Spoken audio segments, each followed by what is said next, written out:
You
can measure the size of an elephant. You can clock the speed of a cheetah, but you can't quantify the heart of a kings, queens, and in-betweens. Welcome to Dr. Boxing Talk. Stream starts now. The champ is here! The champ is here! The champ is here! The champ is here! The champ is here! The champ is here! The champ is here! The champ is here! If I tell you I'm good, probably you will say I'm boasting. But if I tell you I'm no good, you know one line.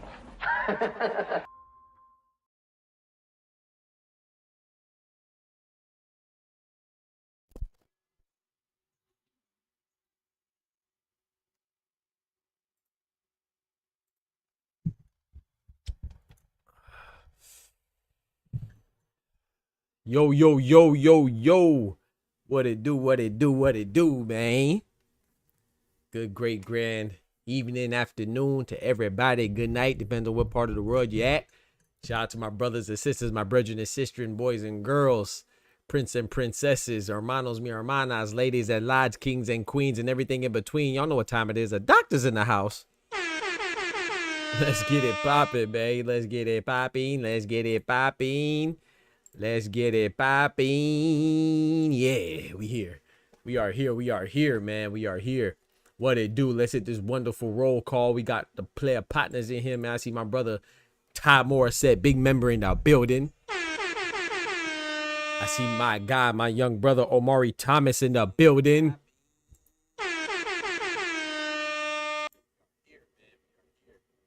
Don't forget to smack that like button, man. Let's get it popping. Before we get started, though, we have a couple things to talk about. But before we get it started, you know, we got to get it popping with our prayer, man. Thank the Most High. So please bow your heads and join me. If you don't indulge, that's cool. You know, sit back, have a Coke and a smile. You feel me? Until we get right. Give me a second. Let me get my camera straight, though. Let me get my camera straight, though. Let me get my camera straight. I think we straight. Yeah, I think we're straight right now. So yeah, man. So let's go ahead and say our prayer. So please bow your heads. Please bow your heads. Dear Heavenly Father, Lord, we thank you for your blessings. Thank you for bringing us to another day. You know, we ask you that you continue to keep us in your mercies and your grace, and continue to give us a appetite for righteousness. You know, an appetite for being kind, and an appetite for spreading love, you know, and being positive. Lord, we ask you that you allow us to think further and beyond ourselves, and think about our influence on others and society as a whole, Lord. So we ask you to be to give us the strength and the courage to be kind and be the best that we could be at the same time. In Jesus' name, amen. Amen, amen. We got Omari with the GTD chain. You see him. How them grades looking, Omari? I'm trying to mod you up, bro, but you got to get them grades right. You feel me? You got to get them grades right, cousin. But forget all that, man. Forget all that right now, man. What I want to talk about is this man, Jaime Munguia. Jaime, I'm going to kick your hiney. You know why I'm going to do that? Because I had a little bit of faith in you, bro. I had an ounce of bit of faith in you, bro. You know, I couldn't even take a shower when I saw the news. I'm coming straight from the gym. I'm talking about I'm working out, boy. I'm still stank right now. But I had to hop on here dirty because it comes to find out that you're actually dirtier than me. You cheating little bitch. Oh my, bro, I'm so mad at Jaime Munguia right now, man. So for those of you that haven't been keeping up, Jaime Munguia tested positive after his win against Bruno Surace. Yes, Bruno Surace, the undefeated Frenchman, did Jaime Munguia the courtesy of running it back when he didn't have to, because he went to Tijuana, Mexico, Jaime Munguia's backyard, and knocked him out viciously. You know what I'm saying? Unexpectedly. And he was like, bet, you know, I know that I upset you. I could have rolled off in the sunset. But Bruno Surace, being the person that he is, a stand-up guy that he is, he said, all right, let's run it back. You know what I'm saying? I'm going to give you an opportunity to get it back together and set things right? You would think that Jaime Munguia would be like, all right, bet, man, that's dope. You know what I'm saying? I'm going to go ahead and do right by you since you did right by me. And when I'm saying, what I mean by do right is at least come into the ring clean. At least make sure it's an even playing field. At least put in your due diligence to make sure that everything is copacetic on your end and you abide by the contractual obligations and the professional obligations of being a boxer that is coming in clean and not cheating. The man beat Bruno Surace, but he beat him under the false pretense of being a better fighter. He beat him because he was a cheating fighter. And he happens to be another fighter out of Eddy Reynoso's camp that has been found to be a dirty fighter. If I'm not mistaken, it's like 14 fighters in 9 years or something crazy like that. It's ridiculous. So what I propose is that not only Jaime Munguia have to get his victory overturned, not only should Jaime Munguia have to, you know, give Bruno Surace's O back. I'm talking about hand deliver it, you know, take a flight and go to France and hand deliver him his O back. You know what I'm talking about? But not only that, not only should Jaime Munguia be suspended for, I say, a bare minimum of 2 years, I also think that Eddy Reynoso, his entire gym, should have to sit out for at least 6 months. Now, what I mean by that is he could train Canelo for his up-and-coming fight against Terrence Bud Crawford and any other fighter that he has. He could train them. You know what I'm saying? That'd be cool with me. But when it comes to fight night, you can't show up in his corner. You got to be somebody else. Got to be your assistant sitting in this corner. There has to be some type of reprimand or some type of consequence for not only the fighter, but also the people that are responsible for this fighter and their antics. Of course, people are grown men and women. They're going to do what they want to do. So I'm not advocating that the punishment be even and equal. But what I'm saying is these coaches and these trainers, where this cheating happens under their watch, they need to be reprimanded too. So yeah, I'm looking at Derek James when it comes to Ryan Garcia as well. And any other trainer that had a fighter that popped dirty. Conor Benn, I'm looking at his trainer as well.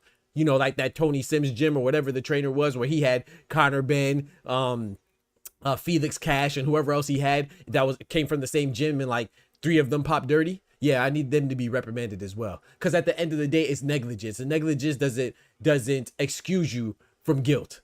You still have a responsibility to make sure that your fighters are clean, and I think they should have some type of responsibility should fall on the trainer, and some type of blame should fall on them as well. Because if we come together and be accountable for one another, then I think that would mitigate the amount of cheating. It wouldn't eliminate it, but it will help to mitigate it significantly, in my personal opinion. So this is getting ridiculous. You know, I held out a little bit of, I withheld judgment, and I was like, you know, we're going to wait for due process and allow the B-sample to come back. Well, they came back, and he dirty. He might be even dirtier because that test came out nasty. You know what I'm saying? So we're going to wait and see, because now this falls under the jurisdiction of the BBBFC, the British Boxing Board of Control, you know, so they'll be handling this situation. And I fully anticipate that Jaime Munguia will be suspended. I don't know how long, you know, if I had to guess, I would say a year. You know, I've been seeing some things say 6 months. I think that's way too short. But I would say hopefully a year at least. I would go for a bare minimum of 2 years. And then, of course, you could expect overturning of the victory that he had against Bruno Surace, and it'll be a no contest. And I actually think that Bruno Surace, you know, who's the promoter for Jaime Munguia Top Rank? I think they should come out their purse a little bit and give Bruno Surace some extra purse. And if not, Bruno Surace should take him to court and sue they draws off. That's just how I feel about that, man. Y'all let me know what y'all feel about that, man. That's it for me on that situation. Anybody want to call in? Let me know how you feel about this Jaime Munguia situation. I think it's disrespectful to boxing as a whole. Very unprofessional and unbecoming. And yeah, it's just insufferable, man. Completely insufferable, man. This is crazy. We need to stop tolerating this mess, man. I like Jaime Munguia. You know, he's one of my favorite fighters to watch. He's exciting and he blocks with his face. And I guess he knows that he blocks with his face too. So he had to be on some extra juice to be able to handle the punches that are coming back at him, because he can't handle it with his hands. But yeah, man, you know, I mean, Jaime Munguia, I'm seeing a lot of people say that his career is over. I'm not going to go that far. I think he could bounce back, you know, and especially if he shows some type of, show some responsibility and accountability, be like, okay, bet I messed up, you know, and I want to bounce back. I want to prove that I'm not a dirty fighter and this was unintentional. Boom, I'm cool with it. You know, I'll give him another chance. But right now, nah, he in the gutter, baby. He in the gutter where he's supposed to be, man. You dirty. You dirty, bruh. Like I said, I'm just coming out the gym. And you dirtier than me. You nasty son of a bitch. Like, I'm just sick of it, man. And you know Canelo's my favorite fighter, you know. But yeah, Reynoso needs to be held accountable for this, man. This is ridiculous. There's too many fighters, man. But let me hit up this chat, man. Shout out to my guy Average, someone in the building, big member in the building. He said that boy was getting busy with the TRT. Facts. Extra testosterone, man. What you doing, man? Shout out to my guy Ty Morris. I'm talking about he taking injections and all that good stuff. You talking about contamination from meat. Sure. Ain't no contamination, man. That's intentional, man. Stop it. Shout out to my guy Oscar Perez, my brother in the building. He said wrong. I had Brunello winning the rematch. He said, I'm a fan of Canelo, but Canelo team is doing too much at this point. Something needs to happen. Absolutely, Average someone. I agree 1,000%. Of course, it's going to come back dirty facts. You know, shout out to my guy B-Dog in the building, big member in the building. Yeah, I mean, he's right. It's definitely going to come back dirty because, like I said, it's a rarity that the B sample comes back different. But you know me, like I said, I'm a huge proponent of due process. And I'll even say I'm an apologist for what the correct protocol. You know, I'm going to defend the correct protocol. And I know that this B sample has a slim chance to come back different than the A sample. It's a rarity, but it can happen. So, you know, I wanted to withhold judgment until then, but now it's time, and it's time for him to get all the punishment that he deserves. And I'm hoping that they come down with the hammer of the law, man. I think it should be a serious punishment. Conor Ben, everybody in the past, okay, it's over with. They got over, you know what I'm saying? They got over Ryan Garcia. They got over, but now set a precedent from this time, from here on out, moving forward, bro. I need the harshest punishment you could get. I need it, bro. I'm sorry. You know, I'm not saying anything ridiculous like 5 years or something like that, but I need some serious punishment, man. Like I said, I think it should be a bare minimum of 2 years, bro. You know what I'm saying? So yeah, it's crazy, bro. It's crazy. So yeah, I'm just tired. I'm tired of this mess. Like, it's crazy, bro. Jaime Munguia, I was riding for him, man. I was like, a lot of people told me I was crazy saying that Jaime Munguia, because okay, you know, I was saying Jaime Munguia was gonna bounce back and win because, you know, we already know that the rematch in boxing, it usually favors the better boxer. Brunello is the better boxer, Bruno Surace. But I still went out on a limb. I was like, no, Jaime Munguia is gonna dig deep. He's going to dig deep and come up with something that's going to make him win. And I was right. But now I look like a donkey because the man cheated. You know what I'm saying? Once again, it's another guy that I bet on. Well, I didn't bet money on Jaime Munguia. I bet money on Ryan Garcia, you know. But it's another guy that I bet on. Went out on a limb. Had people talk about, oh, Doc, you crazy. Jaime Munguia is not going to win. Bruno Surace is going to beat him again. I said, no, bro. Jaime Munguia is going to win. And then he won, but now I look like a fool. Ryan Garcia, before that, I bet my money on Ryan Garcia to beat Devin Haney. Then it comes back that he cheated. I look like a fool, bro. You know what I'm saying? I don't feel like a fool, but you know, but you get what I'm saying? You know, it's a little dirty. I still got my money, but it's a little dirty, man. You know, you can't be doing that, bro. Have some integrity, man. Have some shame, man. You feel me? Like, you have no shame, bro? You have no shame? The man did not have to rematch you, bro. Shout out to Bruno Surace, man. Disrespectful to Bruno Surace, man. Shout out to Bruno Surace, man. Bruno Surace did not have to rematch him. Bruno Surace knocked him out cold in his hometown, coming from France, and gave you the rematch. And this is how you repay him. You cheat him. Shame on you, bro. Shame on Eddy Reynoso. Shame on anybody who knew or had any idea that he was cheating, bro. Shame on them, man. I think it's garbage. I think it's garbage, man. He said the FBI needs to raid Eddie's gym. Facts. Yeah. For real.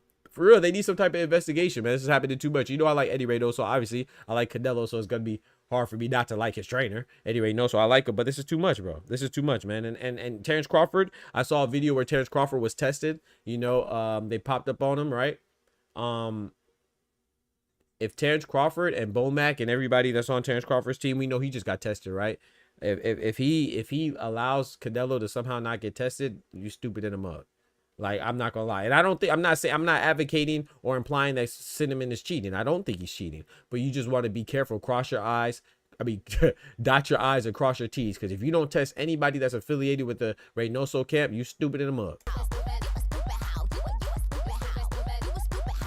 You just dumb. You just dumb, bro. You got to test them now, man. You got to test them extra. So, you know, yeah, I think it's great. I'm disappointed, man. I'm not saying it's not expected, but I'm definitely disappointed, man. Jaime Munguia, I'm not gonna lie, man. Yeah, I don't know, man. I like Jaime Munguia, bro. I still like him. I'm not gonna completely turn on him, but yeah, I don't like this. He's definitely not one of my favorite fighters anymore, for sure. No, I'm not interested in Jaime Munguia. And to be honest with you, you know, he looks really bad because if you think about it critically, right? So his fight with Canelo was what, 2 fights ago. So he lost to Canelo. Then he came back and he beat Eric Bazinian, an undefeated Canadian, if my memory serves me correctly. Eric Bazinian was an undefeated Canadian fighter that he kind of struggled with, you know, but I'm okay with that because Eric Bazinian, like I said, he was undefeated. So he has that aura of invincibility. Cool. You struggle with him. Cool. You know, then you fight. Now you switch some trainers up in between. And then he fought Brunello, right? And he got knocked out. Another undefeated guy, though. So I got to salute Jaime Munguia. And I was saluting him. I bet. You know, these guys might be unknown, relatively unknown, but they're both undefeated. You know, Eric Bazinian, he beat him coming off a Canelo loss, and then he bounced, and then he went to go fight another undefeated guy, Bruno Surace. And then he beats you, knocks you out, and then he gives you a rematch and you beat him, but now you're cheating. So really, his last 4 fights have been a loss to Canelo, a struggle win with Eric Bazinian, a knockout loss to Brunello, and then a no contest fight with Brunello because you cheated. That's terrible, bro.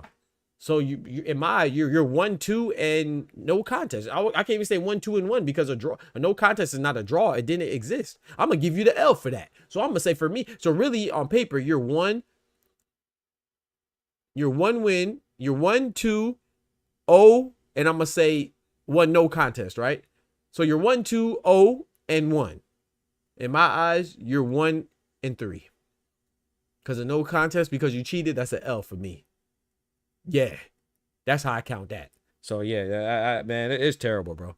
It's terrible, bro. Like if boxing wasn't hard enough of a sport, exactly, Flatbush. But I also want to add to this, man. Yeah, I don't even want to talk about it anymore, man. That dude's a sucker, bro. I gotta take me a shower, bro. I stink. Yeah, I feel dirty. You know what I'm talking about? But I'll tell you who's dirtier than me.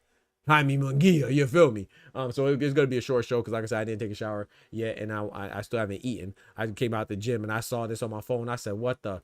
That's crazy, bro. Not the gym from out the park, you know. So I'm in Florida, so it's real hot, and I was doing pull-ups and muscle-ups, and I ran. So you know I stank. You know what I'm talking about? So I gotta take a shower. But before I do, I want to talk about this as well, man. Oster in the building. What's good, brethren? Also, like I said, anybody could call in right now. I am taking calls. The lines are open. Call in. I want to switch topics real quick, man. I also want to talk about. Oh, you know what I want to talk about? Put a smile on my face, boy. Put a big smile on my face. Richardson Hitchens and Devin Haney are rumored to have a clash. They are rumored to have a clash in October or November, whenever the Beterbiev and Bivol card goes down. They're anticipated to be on the undercard of the Beterbiev and Bivol trilogy. I love it, man. Or should I say Bivol and Beterbiev because he's a champion, right? I love it, man. Richardson Hitchens called out Devin Haney in his lopsided victory over George Kambosos, right? And, you know, Devin Haney responds that we can get it in at 147. So, you know, Richardson Hitchens is a 140-pound IBF champion right now. So will it happen at 140? Probably not, because Devin Haney has left 140. His last fight was against Jose Carlos Ramirez at the catch weight of 144. So will they fight at 147? Neither one of them has been at 147 exactly at the welterweight division yet. So, but could they fight at 147? Yeah. Or they could fight at a catch weight, 144 or something like that. But I think that I don't really care where they fight at, to be honest. I just like this clash because I think that they do a lot of similar things, and that's what a lot of people have been talking about, right? Especially with Bill Haney pulling up in the gym and Richardson Hitchens, especially with Bill Haney being at the press conference, especially with Bill Haney being actually at the fight present. You know, I like this, man. Now, it's just rumors right now. It's nothing solidified, but I think that's a great fight. If it can happen on a Riyadh season card, I think that's dope too, because guess what? You know, didn't Turkey say he was done with the Tom and Jerry antics? Well, if this rumor is true, that it looks like Turkey Al-Sheikh ain't done with Devin Haney.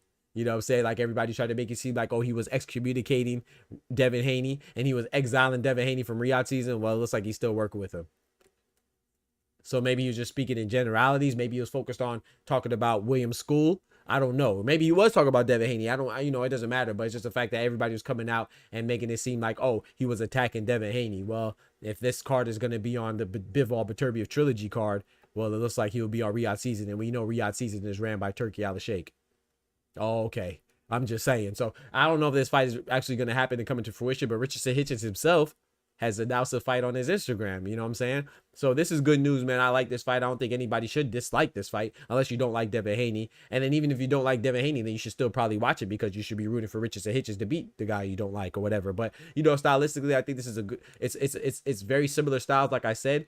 And I think that the better fighter will just start to dominate, you know, similar to when we saw Floyd Mayweather and Juan Manuel Marquez. You know, Mayweather was way bigger, so they don't have the size differential. But, you know, Floyd Mayweather and Juan Manuel Marquez, if you remember that fight, they're both similar style fighters. They're pretty good counter punchers. I would say, not very good counter punchers, but you just saw in that fight who was the better counter puncher. You know, they both like the counter punch, and Floyd Mayweather was a better, bigger counter puncher. So it looked kind of it was lopsided for Floyd. Which I believe, if I'm not mistaken, my memory serves me correctly, he even dropped him in that fight. So don't be surprised if this fight, you know, a lot of people are going to say, oh man, they think it's going to be boring, but Richardson Hitchens' fight with Kambosos wasn't boring. And I think sometimes, you know, when you have similar styles, the better style comes out as significantly better, you know, whoever it is. So don't be surprised if it's a lopsided victory in favor of Devin Haney or Richardson Hitchens. You know what I'm saying? Either way it goes, you know, I don't think that it's going to be like it could be a chess match as well, a very slow and a fight that lacks excitement, but I don't think it's gonna go like that, man. I think it's gonna be an interesting fight, and then I think somebody's just gonna pull ahead, you know. And it's very interesting to see, man. I'm not gonna lie, man.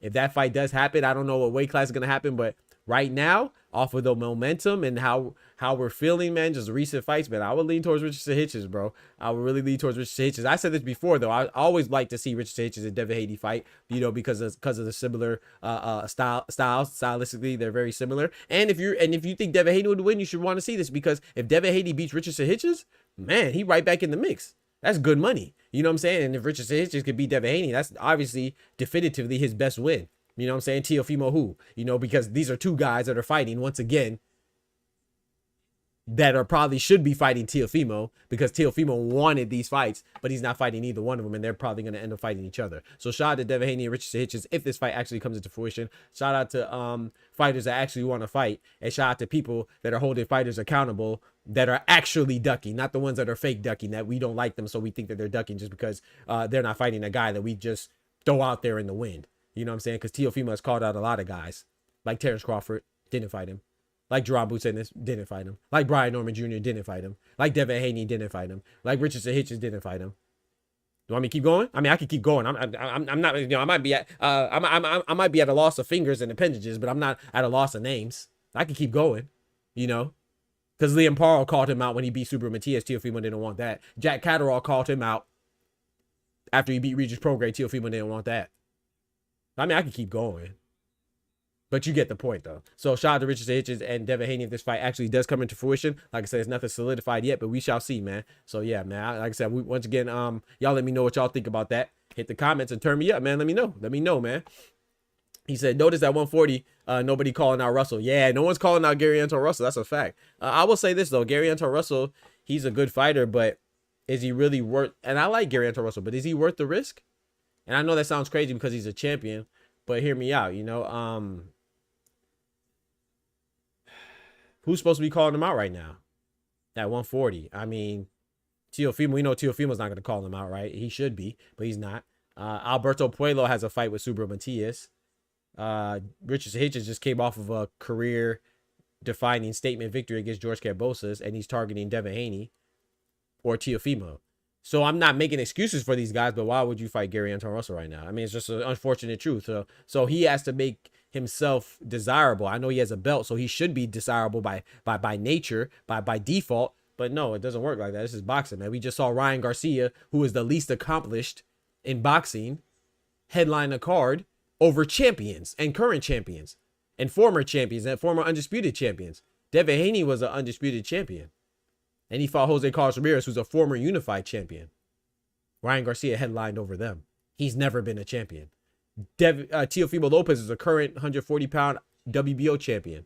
Ryan Garcia headlined over him.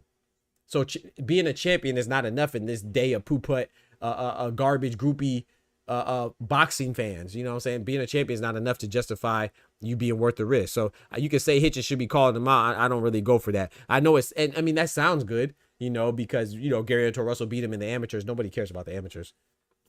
No one cares. I mean, Gary Anton Russell beat Jerron Boots Ennis in the amateurs. Should Jerron Boots Ennis, should he be chasing Gary Anton Russell to get that win back in the pros? Nobody cares, you know. The only time people care is when they're trying to shit on somebody, like Keyshawn Davis. That's, you know, like, people don't like Keyshawn Davis, which is cool. I'm not really a big fan of him either, especially with his last antics of his last fight. But he's really the only person that they talk about the amateurs with, is in regards to Andy Cruz. I don't really care about amateurs, to be honest. I mean, Sean Porter fought Alexander Usyk at the amateurs. Like, who cares? So, yeah, I mean, anybody that's at 140 could be calling out each other, should be calling out each other, but right now they're occupied. If you're Richardson Hitchens, you gosh dang right I'll be trying to fight Teofimo Lopez or Devin Haney over Gary Anton Russell. That's not the legacy fight. You know, it is what it is. I think Gary Anton Russell is a very good fighter, and I think that he's a good champion. So hopefully these unifications happen, but there's no way in hell that you think that Richardson and Gary Anton Russell does better than Richardson Hitchens and Devin Haney or Richardson Hitchens and Teofimo Lopez. It's just not true. It's just not true. So he said, Devin said he don't know what Hitchens is talking about. Oh, really? Southwest Dice, my guy in the building, said, salute. Devin said Richardson Hitchens is capping. No fight sign. Good. Okay. Appreciate you. He said, Ty says, in the core, bet I'm gonna pull you up. He said, I thought I told y'all he gonna pop. Man, sit down. It's legacy for us hardcore fans. Yeah, I agree, Flatbush. It's legacy for us, but it's not. You know, unfortunately in boxing, man, we're the minority, man. We are the minority, man. Shout out to my guy, Ty, man. He already hit me with the tips. You know what I'm saying? He let me know that Devin Haney denied it. So shout out to Devin Haney, you know, for getting the record straight. I'm about to say that was a fast turnaround. So yeah, if that's the I'm gonna pull up my guy Devin. I'm pulling up my guy Ty right now. Let me check out this tweet. I'm trying to pull it up. It's loading for whatever reason. Let me find out it got deleted. It's taking forever to load up. It's taking forever to load up. Okay, it's loaded up now. Man, what the heck, bro? I won't load up. I just saw Devin Haney said Africa. That's all I see.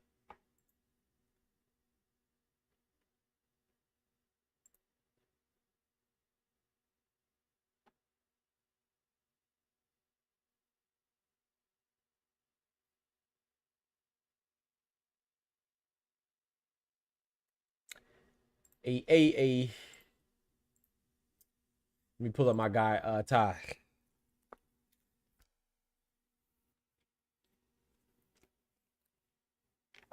Nah, I think that's a great fight. I think it's a great fight, Flatbush. Don't get me wrong. I think Gary Anton Russell versus anybody versus Teofimo is a great fight. Alberto Puello rematch is a great fight for unification. Or Richardson Hitchens. I'm not saying this. Please don't misunderstand what I'm saying.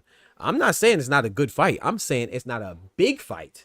Well, I'm not even saying it's not a big fight. I'm saying it's not as big of a fight as Devin Haney and Hitchens or Hitchens and Teofimo. That's what I'm saying. I'm not saying I don't want it. Of course I want it. You know me, man. I like unifications, bro. That's not going to change, of course. I'm just saying that Hitchens has bigger options. That's just a cold, hard truth. Don't forget to smack that like button, man. We don't have enough likes, man. Smack that like, man. Smack that like. It's easy money and it's free. You know what I'm saying? Don't be a hater. Let's get it, man. We got my brother Ty in the building. What's good, brethren? Yo, Mr. Grandy, what's good? Kendrick in the building. Yeah. Yes, sir. Ty in Yeah. the building. What's good, brethren? Talk to me, man. How's my audio? Sounds loud and clear. A1.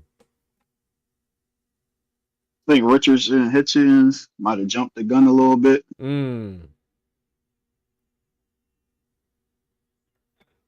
me pull up my little cheat sheet with Do your thing. Do your thing.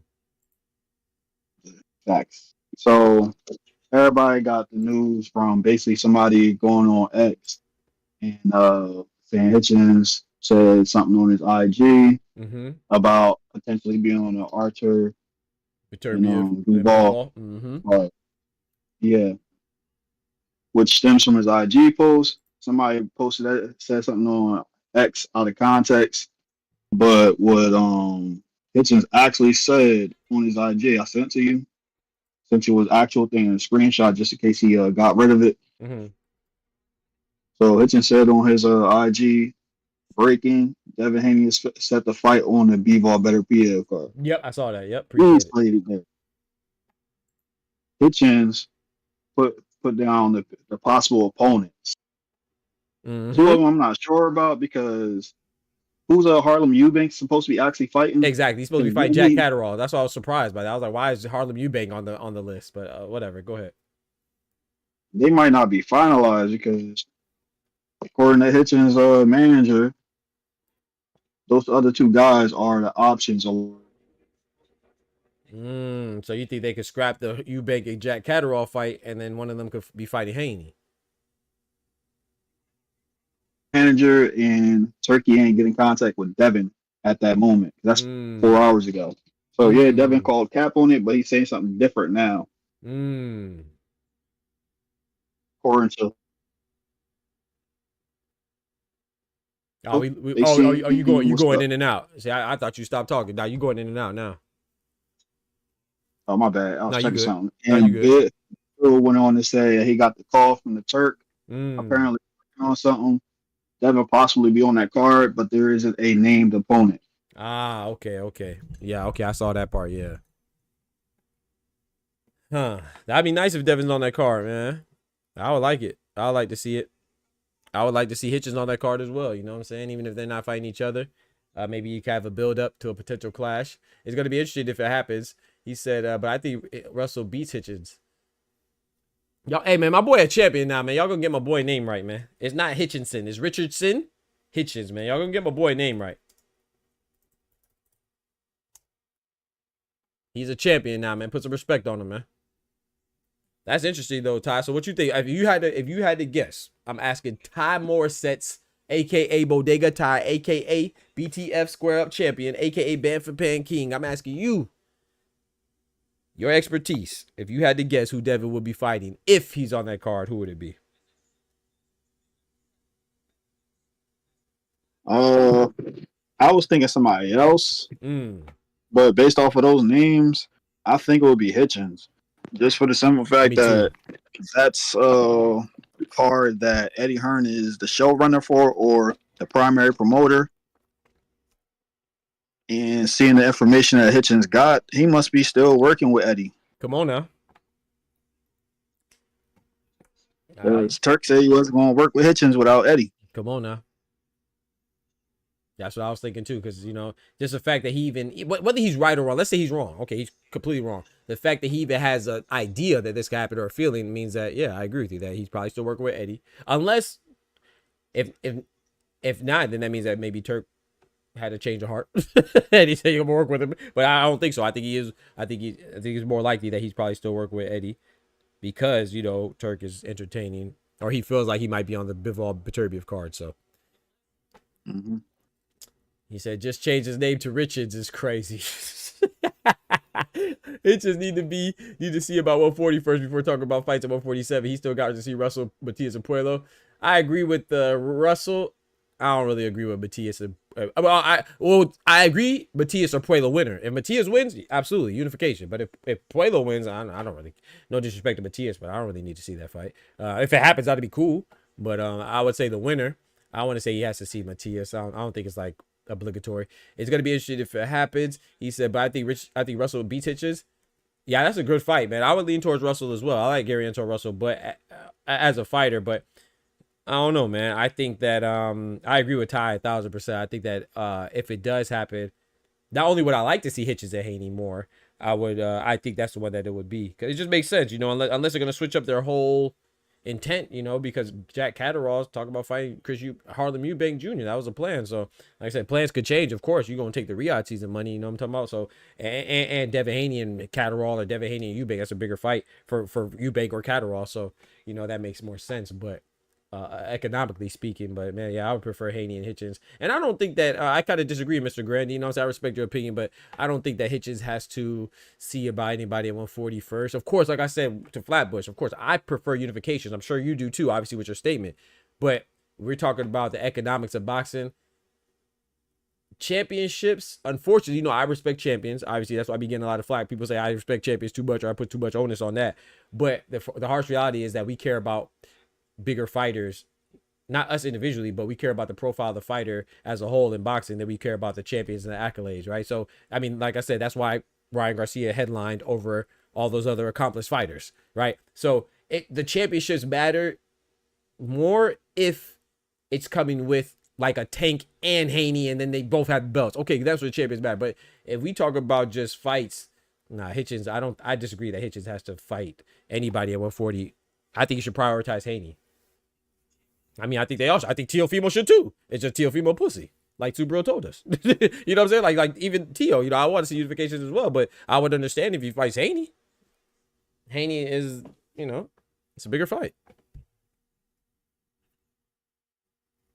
He said, that said Canelo eating all the steaks. Mexican Philly cheesesteak. He drinking A1 sauce. Canelo is roiding up. We know that's why Crawford took Ryan to eat the other night. Hey, chill out, bro. Chill out. Haney, Rolly, Ryan are 147 now. So those fights are out there. That's true. Out of the conversation for, it's not out of the conversation for Hitchens. If he's talking about Haney, he's talking about Haney, right? So that's not out of the conversation. Like you said, right? Now, unless he watched the abandon. Yeah, exactly. So yeah, that's what he's, obviously, that's what I think is obvious to me. I mean, I didn't hear him out his mouth, but from as soon as he beat Kambosos and called out Haney, I assumed that, I think it's, of course you shouldn't assume, make an ass out of you and me, but more so you, but that's how the saying go. But yeah, once he called out Haney, I figured that he would go to 147. I don't anticipate Haney to come back down. So, he all, and I don't know, and I don't know, Grandy, if you watch Hitchens interviews, but I know Ty did. And Ty, if I ask you, what did he say on that interview? He said that he'll fight Ryan.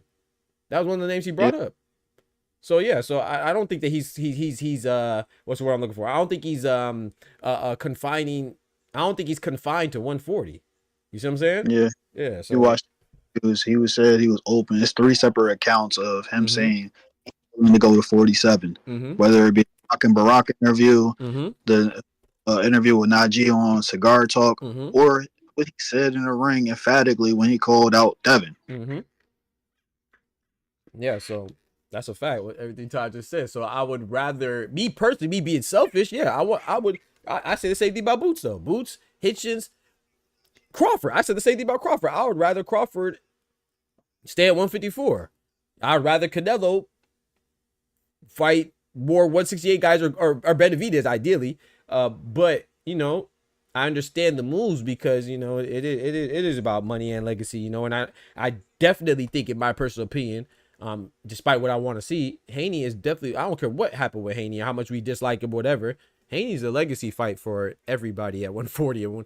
I'd even venture to say 140. No disrespect to anybody, but he's the biggest name. I mean, he's the biggest, most accomplished name, I have to say, at 140, 147. Who could challenge that? I mean, maybe, I don't know, Ryan Garcia off of popularity, unfortunately. Like that's evident of him headlining the card with them, which I thought was a mistake and a disrespect to boxing. But as far as being a big name and being accomplished, it doesn't get bigger than Devin Haney right now. What do you think, Todd? The next Teo and Boots. Come on now, Teo and Boots. Facts. No market. In fact, my boy having technical difficulties a little bit right now, but he said Teo and Boots, and then the rest cut off. But he said, yeah, as far as Teo and Boots is the next one, right? Yeah. Yeah. As far as accomplishments and probably marketability with Teo at the back end. Right. I agree with that 1,000%. He said Haney doesn't feel like a big fight. Yeah, because I no disrespect to anybody, and I understand that because sometimes we get lost in the sauce, man. You know, like I said, that whole card, that whole weekend was confusion. I'm not saying confusion from like what was going on. We don't understand what's going on, but it's confusion at what they're selling us, bro. They made it seem like Ryan Garcia was the most accomplished fighter, but he's literally the least. So of course, right now, if we look at it and be like, okay, Devin Haney, he doesn't seem like a big fight because of what he's going through and stuff like that, and they're making it seem, bro, the feeling from that weekend was that Devin Haney lost. Not only did Devin Haney win and Ryan Garcia lose, not only did Devin Haney make his fight look easy, whether you like it or not. Devin, if you go back and look at CompuBox, Devin Haney actually was more active than Ryan and Rolly. Forget his opponent, Jose Carlos Ramirez, Ryan and Rolly. But it's funny that the focus is because this is what happened when you have boxing media that have agendas. If you just tell it for what it is, go look, bro, go look at the paperwork. It's documented. Devin Haney threw and landed more punches than Jose Carlos Ramirez, Rolly Romero, and Ryan Garcia. Hey, Doc, can I address something real quick? Yes, sir. Please do. I'm tired of talking. I understand the notion of how is Devin not a big fight. I understand what happened to him coming off of the Ryan fight, but do you realize Jose Ramirez made more fighting Devin than he made fighting for Undisputed against Josh Taylor? Talk to him. Taylor. Talk to him. It's just a fact. If you combine that purse in his last fight, he still didn't make as much as what he got for fighting Devin. Who the hell was his last fight? Arthur Barbosa? What are we doing? Come on, man. Exactly. Come on, man. What are we doing, man? Come on, man. Y'all, come on. We gotta tell the truth. That's what we do on this side, man. I'm not trying to force you to like anybody. Hell, you know me. I don't care. People come here and talk trash about Cinnamon Tank. I don't object. That's your opinion, you know. But the facts are the facts, man. Devin Haney is still one of the biggest stars in boxing, bro. And whether you liked or disliked, you still talked about, you know. Hitchens is calling him out for a reason, you know. Teofimo, he just said he wanted 11.5 million to fight Devin Haney. Come on, man. Come on, man. He wanted 11.5 M's, bro. That's what he wants, man. That's what Teofimo said, bro. That's crazy, dog. But he's supposed to be easy money, though, right? You want 11? 11? On set? But he was offered. For 11.5. Why didn't he answer back Bill when he was sitting there saying, yo, I heard there's representative on your end. How can we fix this? But he said, go talk to my representation. I contacted them. They said you here and there. Crazy. What they say? Nasty work. I only say that because if they put him on a turkey card, it may not be as a main event, so it makes it feel like a less bigger fight. I see what you say, B dog. I see, but that's also in regards to that too. Let's be fair as well. I mean, Daniel Dubois is a champion. He would have been. I'm not saying Daniel Dubois is as big as Devin Haney. I'm just saying that a lot of people would be undercards to Bivol. You know, Daniel Dubois with Joseph Parker was an undercard. Would have been an undercard. Shakur was an undercard. So there's a lot of fighters that would be undercard. You know, that's probably. I'm gonna be honest, man. How many fighters wouldn't be on the undercard of Bivol Beterbiev on the Riyadh season? I'm saying probably just Canelo and Bud. Hell, I don't know. Maybe, I mean, Tank maybe. Tank and Shakur could probably be over that. And as far as it being a big, you can't tell that to some of these guys that's been on these turkey cards. It's been fighters who made more than some of the guys that maybe higher up on the card. And the only reason why that other person is higher up on the card is because of the magnitude of that fight. I agree with that. He said, oh, go ahead. My fault. I thought you were done. Go ahead. I was about to say, these are still headliner or main event caliber fighters. Facts. You know, it's different. It's just different with Riyadh, you know. So I don't think, in my personal opinion, I mean, I'm not telling you how you feel, but when I see a Riyadh season card, I don't really, I see it like you said, B-Dog, I'm with you 1,000%. The headliner is that's the headliner. You know what I'm saying? I don't want anybody to, you know, try to mix that up and be like, okay, well, they could share the no. The headliner is a headliner.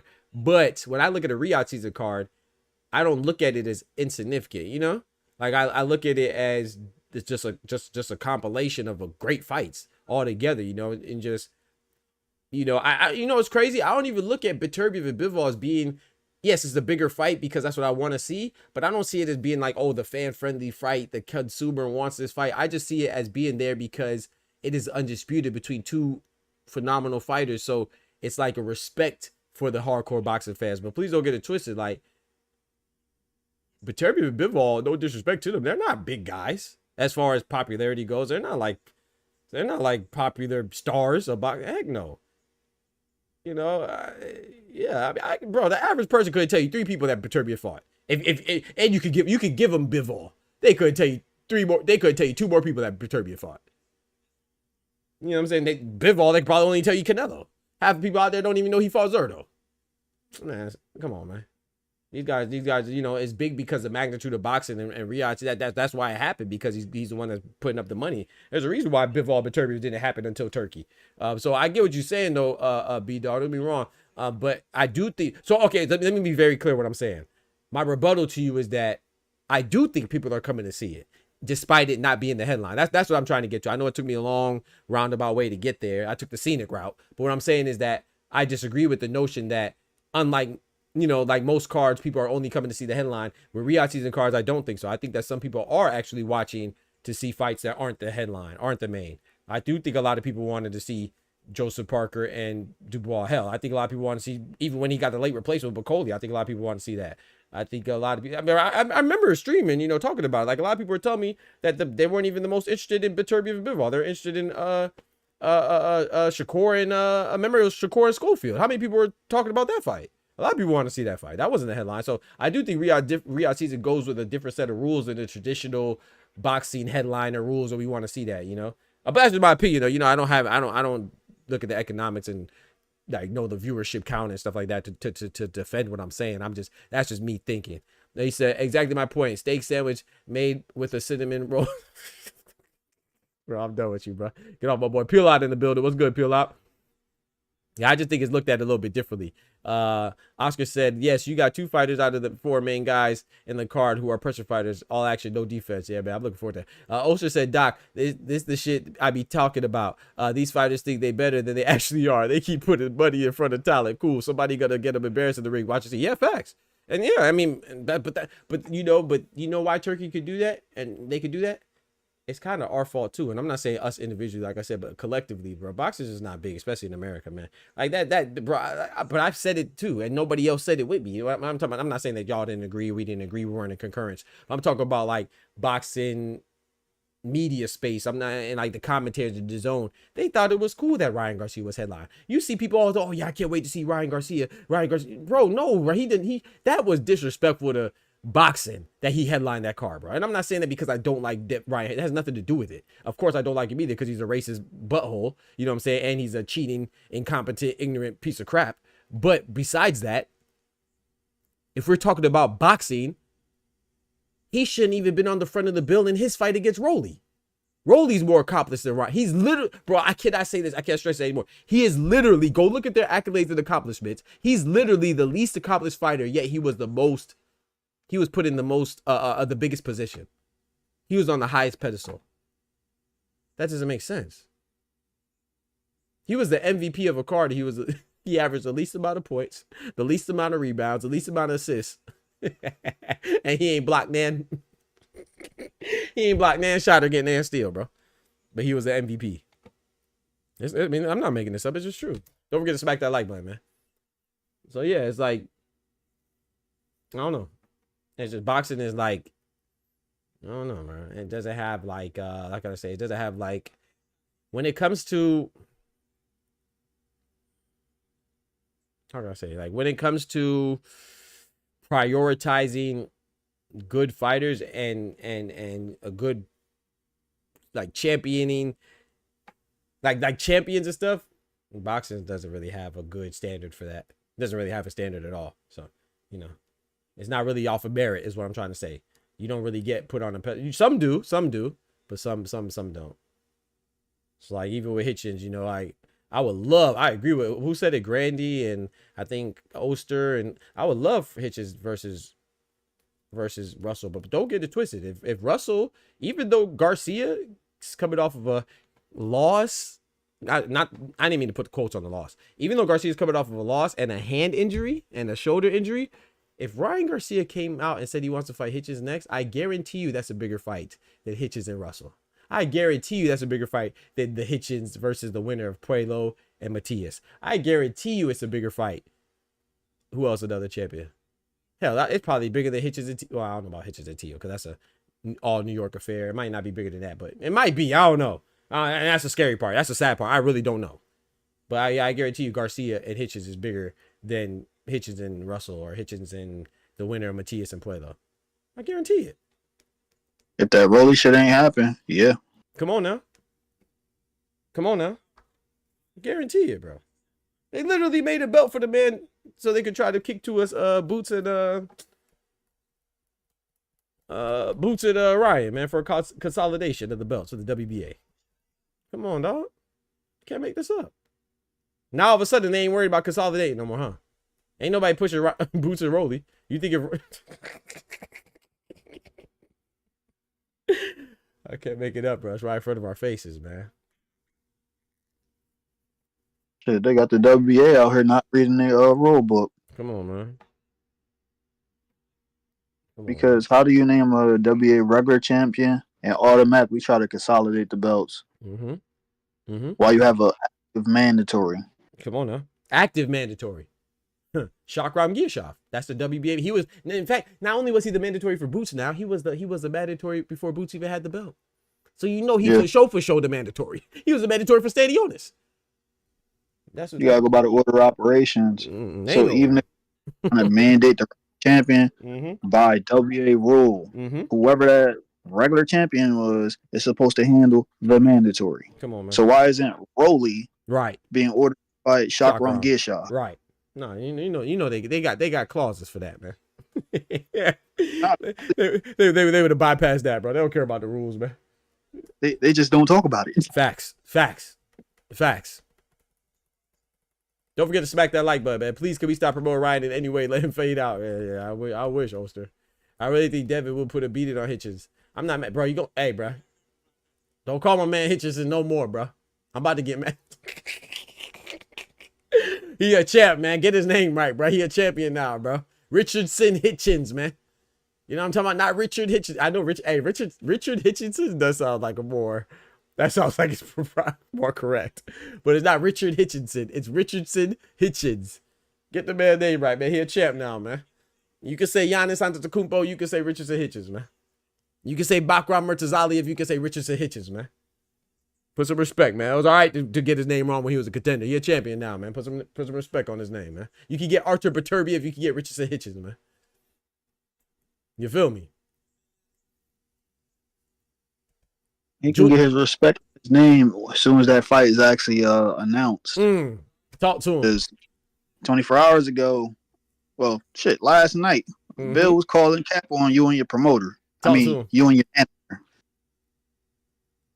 I think it's funny that your manager couldn't get in contact with Bill last night, but he's the one that gave you the information that you can possibly fight Devin on a Riyadh card. Smelling some cap.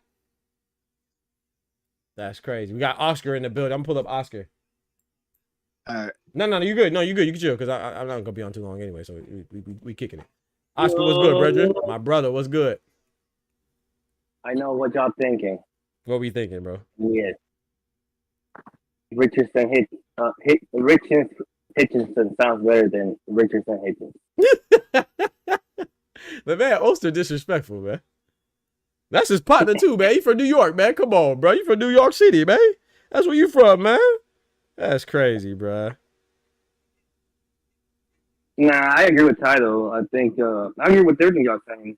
I appreciate it. We just putting too much emphasis on the who was first and the who was doing that at the Fatal Fury joint, but Devin Haney was gonna be the headline, right? It's just Oscar De La Hoya had 3 fighters and felt like, hey, I'm putting a bigger piece of the pie. Let my guy be the headliner. Talk to him. But aside from that, I don't know. I think it's a great fight if it happens. It actually makes sense if he moves up, though he's gonna lose the title. due to Devin Haney's high ranking, that could be a title eliminator, or for a regular belt like they did Ryan. So I am mad at it, but yeah, I think this is a good fight either way, or whatever happens in the future with both of them. I'm not really looking too much because they just fought. I mean, Devin fought a minute ago. We want to see Devin again, but yeah, I'm not too mad if it don't happen, or if it happens, I'm cool with it. You know what I mean? Right. I see what you're saying. You really, either way is good. I feel that. Yeah. I feel that, man. Kind of like damn if you do, damn if you don't, but like by in birth type stuff. Yo, give me quick second, Oscar. My bad to interrupt. Shout out to my guy Clone, man. Clone, he came through and dropped $10 on the Cash App, bro. He did it yesterday. I did not see it. Shout out to my guy, man. I just see Clone in here, man. Big salute to Clone, man. I appreciate you, bro. Let me check it out right here. He said, drop the cool dislike for the me-bound queen. He said that AR is too easy, bro. This man disrespected AR and the Cash App, man. Shout out to my boy dropping that bread, that cheese, that butter.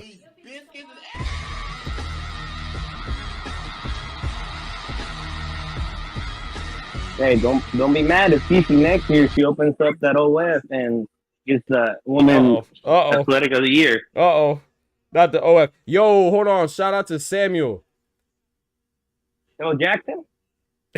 Samuel Jackson's great. Samuel Robinson, man. I appreciate you, bro. Dropping the $10 on the Cash App. I appreciate it, bro. He said, thanks for the prayer. He said, great prayer. Excuse me. He said, great prayer at the beginning of the live. Man, shout out to you, bro. I pray every day, man. Every beginning of every show, man, we pray, man. So thank you for appreciating the prayer, man. I'm glad that you were here to receive that, man. That means a lot to me, man. If I could, be a part of bringing anybody any type of blessing or anything, it's a blessing from God, you know what I'm saying? Shout out to my guy Samuel dropping that bread, that cheese, that butter.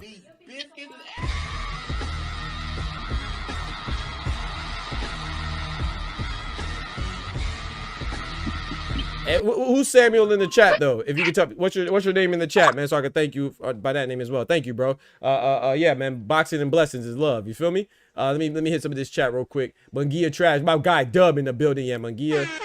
I have no words for Munguia. Well, I had words. I already let it be known. So. I gotta ask you something. Let me finish these comments and I got you. He said, let me see.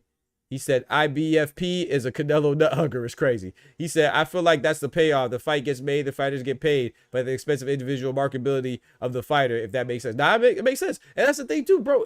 That's what I tell people. If you fight poorly, it'll take care of itself, bro. Like, not only will you not win, but also then you won't be a pay-per-view star or something like that. He said, do y'all watch boxing for entertainment or to see who's actually the best, which holds more weight, entertainment, or proving who's the best? I watch it for both. I get the entertainment from watching the best. I'm gonna pull you up, Oster. Give me a second. Did he just say shouts to the OF notch? Yeah, that's what Oscar said. I ain't say that. He said for the CC for Caitlin Clark. Okay, but go ahead, Oscar. Talk to me, bro. Sorry about that. I gotta ask you something, dog. Do you ever go work out, take a shower, and think more after the shower? Nah, bro. I don't think so. Can you explain to me why Munguia came out dirtier in the second test? That's crazy, bro. That's crazy. How your second test come out dirtier, bro? That's crazy, bro. I don't know how he tried to clean it up and came out worse. Yeah, you're right. That was a good one. I like that. That was a good one. Like he was cleaning, and he had in the shower and then fell on a pile of dog shit. That's what it felt like. Facts. I can give you an answer to that. If we keeping it G, Munguia was better off not getting petitioning for the B side. Agreed. Because I mean, when they first looked at the A sample, they're usually doing a myriad of a bunch of things that they're looking for. Facts. But once he popped top for one thing, they go into the B sample and they dig into everything that they have on file for that particular thing. Yep. Yep. Now they're looking with more intent. Eddie gotta be suspended, bro. I hate to say that, bro, but yeah, I agree, bro. Like 6 months. Years. Oh, Ty said 2 years. They get the whole thing. Yeah, I think Munguia should get like 2 years. I would be cool. What's his name? Eddy Reynoso. Give him like 6 months, man. Let him feel something, bro. Damn. Some of these boxers are prioritizing. What you say? What you say, Ty? I say you should have copped that plea. Come on now, shoulda. Some of these boxers are prioritizing entertaining fights or money instead of fighting who would prove they're the best in a more boring fight. I do agree with that now, but at the same time, you know, that's just the nature of boxing. We can't hate the player. We got to hate the game. That's how boxing is. It's not like NFL where they have a league or NBA where they have a championship where the best will end up meeting somewhere. You know, at the same time, we can't blame the fighters. Bro, what we got going on? We can't, at the same time, we can't blame the fighters for maneuverability if they're able to do that. You know, at the end of the day, they won't make a fight if we don't watch it. You know, so sometimes, you know, I mean, I do want to see the fighters fight the best, but I can't put all that blame on the fighters. I mean, you know, the promoters sometimes match them up that way as well. You know, and then, you know, so. I mean, look at. I keep using Shakur as an example. When he was with Top Rank, you think he didn't get the big fights because he didn't want them, or because Bob Arum didn't make them happen? So we blame the fighters a lot, but that's and no disrespect to anybody who feels that way. But I think that it's not always just the fighters, and to think that it's always just the fighters. They're the easy target because they're the recognizable face. But that's a very shallow way to look at it. You know what I'm saying? Yep. Yeah, it's a very shallow way to look at it. These fighters, some of them do want to fight each other. I believe Carlos Adames wants to fight Janibek. I believe Janibek wants to fight him somewhere. You know, I used to believe he wanted to fight him a lot, but now I'm kind of losing a little bit of confidence, but I still get the benefit of the doubt. I think he wants to fight him. That fight's not happening. I don't think it's because of Janibek and Adames. I think it's because of Top Rank and PBC. You know, so. Yo, hey, Ty. Yo. Ty, pay that? Yeah, Yo, let me ask you a question. Let me ask you a question. As a fighter, right? You know, you're a fighter and you got a promoter, right? And when y'all got your contract with the promoters, right? And say the promoter wants you to fight Billy. You know what I mean? Billy, you want you to fight Billy, but you want to fight Tom. That's crazy. I both said Tom. That's crazy. You know what I mean? Yeah, right. That's wild, right? That's wild. Y'all could have said any name. Yeah, Y'all both said Tom. It's crazy. That's crazy. So you want to fight Tom, right? And if you say, yo, no, I want you to fight Billy, could you be like, I'm not fighting Billy, I'm fighting Tom. That's going to be my next fight. Could you do that indefinitely under contract? In theory, yes. It just depends on the context of the situation or just the framework of your contract. If Billy ain't your mandatory, say like you're a champion, you ain't got to accept that. You ask him what's the other options. Like, why can't I fight Tom? You can press the issue. Okay. I'm just trying to make a point. I'm just trying to see something because I know the perception that we all had of boxing before, where promoters had full control. But I know things is changing now, and it's changing rapidly because it's some new money in here. So, you know, this shit kind of curvy now. You know what I mean? A lot of people under contracts and some people freelancing, you know what I mean? So that's why I'm just saying that, because I'm trying to see about these fights, you know what I mean? And you know how they say, like I put up there, I said, people put their talent, you know, in front of money, because I think that's what they're doing now. You know what I mean? So I think this is why these fights is coming out bullshit. I don't actually think it's the fighters. I think it's the matchmaking, and it's coming out like you putting people in here for money, and they come in here for the money, but in the back of their mind, they worry about their record. You know what I mean? And I think that's what's really messing these fights up, man. For real, I really do though, man. So that's why I asked that question. What fights are getting messed up though? I want to know your answer.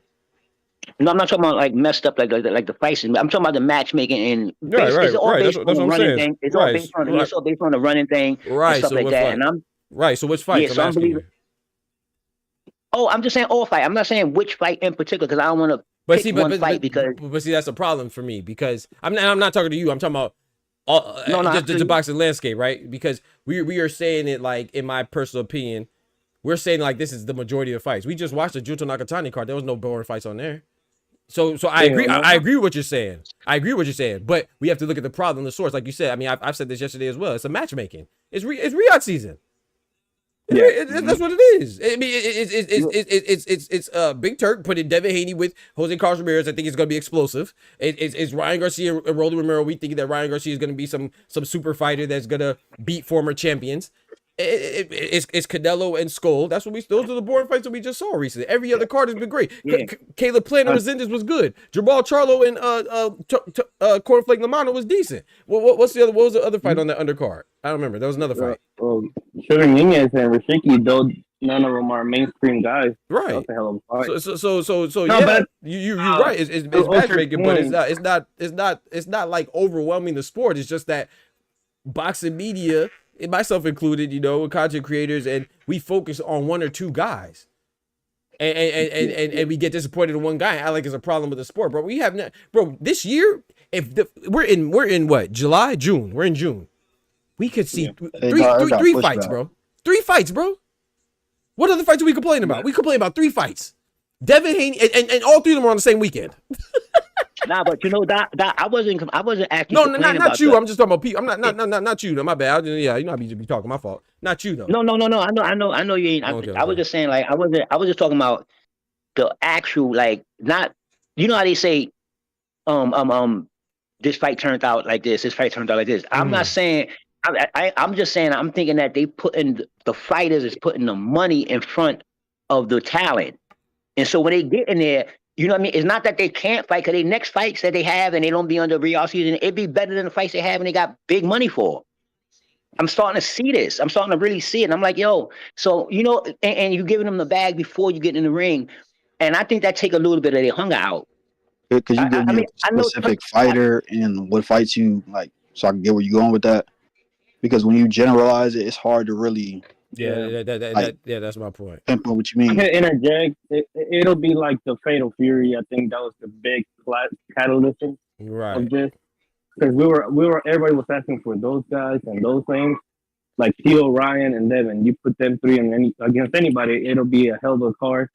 It just didn't turn out underwhelming. It turned out underwhelming. You know, Ryan was fighting scared.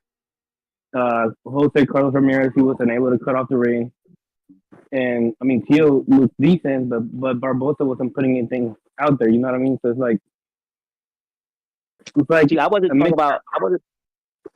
Huh? It's like a mixture of both. Like I see what you're saying, but I also gotta look. Like, if you can give me an example that you're talking about, so we can. I'm gonna give you one. I'm gonna give you the same example Turk gave everybody. Turk just made a statement. And everybody else filled it in. I'm just making a statement. That's it. I'm not picking no personal fight because I don't feel that way. I'm just saying from the actual results of the fights and how everybody talking, you know, such. I think a lot of it is bullshit with the running shit and all that. I do. It's a bunch of it is bullshit. If some people running in the ring, I'm not a boxer. I don't know what running is. I don't know what running in the ring is. I'm not a boxer. Ty, you could tell me what running in the ring is. You know what I mean? Because if I say running, you might say right, but yeah, that's the point. When you give a general statement, you leave too much left to be just misinterpreted or people to come up with their own narrative. No. I was just making a statement. I did the same thing Turk did. Turk just said something about running in the ring. Right, but that's the problem. He didn't say nothing. But no, I'm saying he didn't say nobody in particular. But that's the problem, though. Right, that's the problem. So and then people are running with it and making it seem like Tom and Jerry, which is what he said, is a problem. No, it's a problem on the cards that you made. That's it. Yeah. That's a David Morrell and Dave Benavidez fought this year. That was a great card. Angel Fierro, Isa Pico Cruz fought this year. That was a great card. Beterbiev and Bivol was a great fight. Dubois and not Dubois, sorry. What's his name? Joseph Parker Bacola, that ended in 2 rounds. So yeah, so Turkey, I feel like, and I agree with you, and that's why I say I'm not talking to you, because I feel like what you're saying is a reflection of, like you said, like what Turkey did. And Turkey is talking about his card, but he's making it seem like it's a problem with boxing. No, bitch, it's a problem with you. You know what I'm saying? No, it's not. You know, that's what I meant. That's what I did. Right. Exactly what I meant. Right. Based on what Turkey said on that shit there. Right, you know exactly. I mean? That's why we're making it seem like it's a problem with all the boxing. I disagree with that. It's been 3 fights that we're talking about is bad. Even like Pila, he said those were good matchmaking fights. They just performed like garbage. No, it's not the fighter's fault, bro. No, they did not perform like garbage. Yeah. They performed because that's what was set up for them. It was set up for Ryan Garcia to shine, and Rolly performed and bust his ass, and then until Ryan Garcia didn't want to perform anymore. But they made the whole build up around Ryan Garcia, like Ryan Garcia was going to go mollywop Rolly. Once again, that's Turkey. So don't blame it on the fighters. Why did you think so that it was such a given? They thought it was such a given that Ryan Garcia was going to beat Rolly. They made a belt for him, bro. That belt was not for Rolly, bro. That belt was to force him to fight Jerron Boots Ennis. Come on, bro. And that's what I meant by when I was saying, when they get in the ring, they already got their bag. It doesn't any kind of insensitive they got. You know what I mean? They get their shit already. And I've been thinking that's what be, you know, like you say, because we talking about they fighters, obviously, because that's who I'm going by what he said. So I'm just saying, like, That's what I think it takes. That's what the matchmaking. Okay, let me say with Riyadh season. So with Riyadh season, with the matchmaking, and Ty, I think you said it the other. You just said it just now. Ty, to somebody. I think Pierre, you just said it's the matchmaking, something like that. Yeah. But No, I was saying Pillow. That's the reason why he's not a matchmaker. Yeah. I know you said something about the matchmaking. Got it. Yeah. I know. That's why because he was saying some shit. And you was like, but yeah, I was just saying like just that. Cause that shit will be bullshit, man. Those motherfuckers be making shit, they make shit fucked up, and it don't be that fucked up. Motherfuckers be making fights fucked up. Right. And then like you just said, even with Pill Out, right? I don't care if you like Devin Haney or not. I don't care about that because that's not the point. But the point is that he just said that the fighters didn't perform. Devin Haney watched his opponent. That's performing. I don't know, like what do you like? He didn't get a knockout. Like, but why would he get a knockout? Everybody doesn't have to get a knockout. Everybody in the NBA doesn't have to shoot threes. Doesn't mean Giannis isn't a beast because he doesn't shoot threes. Like I keep giving that example and that analogy, bro. There's different ways to perform. So because he didn't perform to your liking, doesn't mean that he didn't perform. Your expectations, right? It's like, right. The expectations. Meet but like even just let's just use Devin Haney because that's the one everybody's kind of running with. Devin Haney performed. He watched Ramirez. Come on now. I didn't get one round. Come on now. And it's like, yes, though it's not a good style. I mean, not a fan friendly style. I'll say that. It was it was terrible from an entertainment step. If that's what you want to see, it wasn't fun.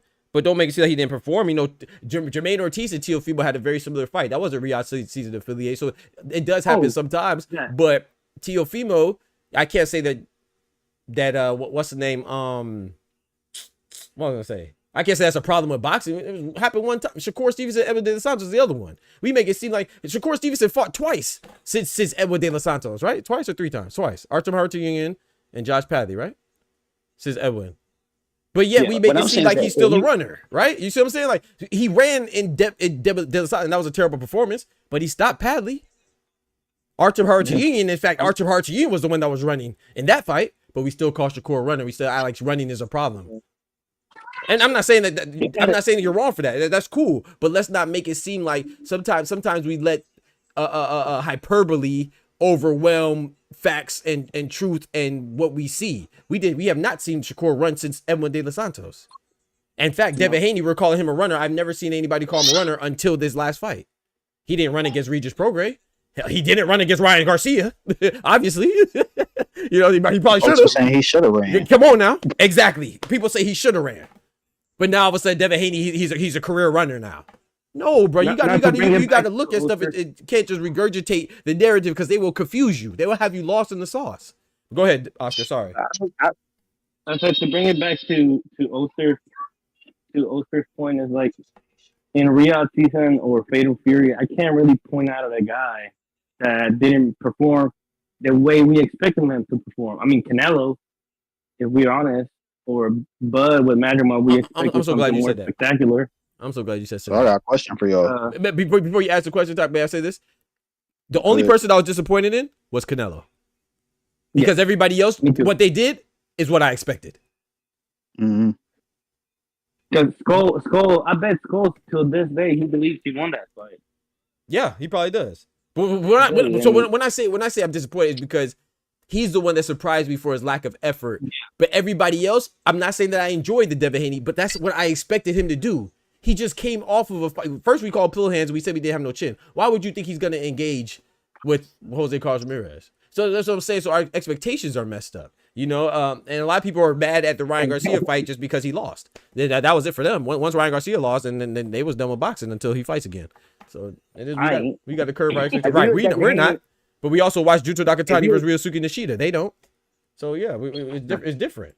Yo, if you're a Devin Haney fan, how could you not like the last fight? I don't understand people when they say they don't like the last fight, fighting with Devin Haney. I don't think too many Devin Haney fans are saying that though. Oh, I mean, at least not to my experience. I didn't hear that, but maybe I don't know. And then, yeah, I'm glad. And then the next question is, if it wasn't a knockout, I don't understand how could you be mad at that fight with Devin Haney, period. And how are you mad at Devin? How are you mad at the winner? I don't get it because I just don't get it. I don't understand it. Like, Dev ain't a knockout dude. Right. He's not a knockout dude. Right. He do a little bit of movement. and he did a little more moving this time, but I don't understand how can anybody be mad like he did something different. I don't get it. I don't see nothing that he did in the ring different. I don't see I it. can understand. Don't get me wrong. No, I got to be fair, right? I could see how people would be mad at it, but this mad is crazy. Like they making it seem But like, I'm saying mad. like this is the first person that performed in this manner to win the fight. Like I said, Oscar De La Hoya, the one that's coming out talking trash about him running, he literally did the same thing against Felix Trinidad. Go watch the tape. I even made a video about it. Yeah. He ran more than Devin Haney, really, you know, and he's the one that's talking about runners Yeah, like, and Shakur Stevenson, Edwin De Los Santos, they ran. So we've seen this before. We saw Jermaine Ortiz run against Teofimo. I'm not saying that is right. What I'm saying is that I didn't see the outrage to this level. And this is the first time that the runner, not the first time, but probably one of the few times, and I'm gonna let Ty go. My bad. Ty said he had a question. But out of all the other situations where Skull and Canelo fought, Skull was the runner. Teofimo and Jermaine Ortiz fought, Jermaine Ortiz was the runner, right? And they lost. The appropriate person won. You know, this time Devin Haney won because he didn't just run. He also boxed and he outlanded him too. You know what I'm saying? So I'm not saying that it was entertaining. I'm definitely not saying that. You should be disappointed in that regard. But at the same time, I feel like he's getting so much hate. You would think that he lost and nobody else had any other option to do anything. We never seen this before. I'm lying. Shakur won. He was considered a runner. He won in that fight too. But also he also outlanded him too, if I'm not mistaken. So you got to look at that stuff as well. Like, you know, a lot of times the runners get punished for their lack of activity. And if they win the fight, that means that they did more than just run. They also punched too.